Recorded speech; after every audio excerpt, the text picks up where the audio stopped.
देखो कैंटिलन इफेक्ट जो है ना इकोनॉमी में, उसे समझना बहुत ट्रिकी हो सकता है, बट एक रियल लाइफ एग्जांपल लेके इसको समझाने की कोशिश करूंगा। ध्यान से समझना।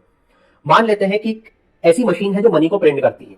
मानना क्या ऐसी होती है जो रिजर्व बैंक ऑफ इंडिया के पास में, उसी को तो हथियाना है। खैर, रिजर्व बैंक ऑफ इंडिया जो कि सेंट्रल बैंक हमारे देश की, वो मनी को प्रिंट करती है।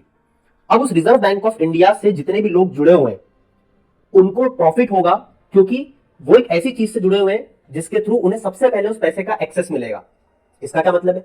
इसका मतलब यह है कि जब reserve bank of India money को प्रिंट करेगा तो उसके आसपास के जो लोग हैं जिनको उस मनी का सबसे पहले एक्सेस मिलेगा, वो पैसा कमा के मार्केट से निकल जाएंगे, और वो पैसा जब ट्रिकल डाउन होते होते हम तक पहुंचेगा, हम उसका प्रॉफिट नहीं कमा पाएंगे। तो ये वेरिएबल परचेसिंग पावर जैसी सिचुएशन को क्रिएट करता है कैंटिलन इफेक्ट। एक और एग्जांपल समझो। रिजर्व बैंक ऑफ इंडिया से जुड़े हुए जो लोग हैं, जो वेल्दी लोग हैं, वो लोग सबसे पहले उस पैसे को एक्सेस ले लेंगे।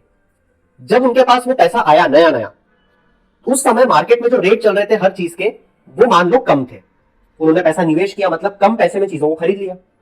वो पैसा जब नीचे नीचे मार्केट में बढ़ा, मतलब कि मार्केट में मनी सप्लाई बढ़ा, मतलब कि मनी सप्लाई बढ़ने से इन्फ्लेशन बढ़ा, तो चीजों के भाव बढ़ना शुरू हुए। मगर उन्होंने तो पहले ही खरीद ली चीज जब भाव कम थे। तो जब मार्केट में मनी सप्लाई धीरे धीरे बढ़ा, जो कि ऊपर का पैसा नीचे आने से हो रहा था, तो मार्केट में सब चीजों के भाव बढ़ने लगे। तो मेरे पास जो पैसा आया वो तो आए बाद में, जब बाकी चीजों के पैसे ऑलरेडी बढ़ चुके थे, तो मैं तो उनको खरीद ही नहीं पाऊंगा, या खरीदूंगा भी तो महंगे में खरीदूंगा। तो अब आपको समझ में आया कि जिसके पास पैसे की एक्सेस सबसे पहले होती है वो कैसे प्रॉफिट कमा के बाजार से पहले निकल जाता है। इसीलिए कहते हैं वेल्दी लोगों के आसपास रहा करो।